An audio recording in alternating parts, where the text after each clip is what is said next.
also is like a back to school program. No? First of all, we would like to acknowledge the presence of our Kagawad Buboy of Bayanan. Let's give him a round of applause.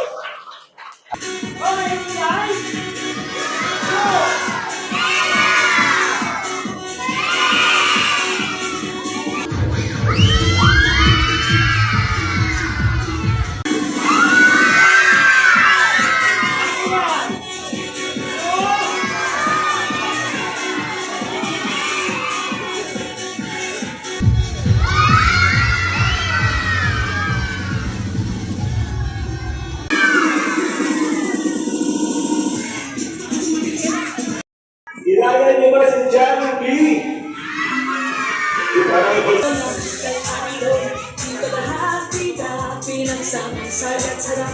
Sige na, sa'yo na. Labas lahat ng bibig, sumasayaw sa buhay. Parents, Taylor po muna. And parents, kids, thank you po sa pagpunta ngayon. And maraming salamat po sa Mayor's Pride, LGBT Unity, Freedom Pride, Rainbow Heart, We Love and Fair Unity Group,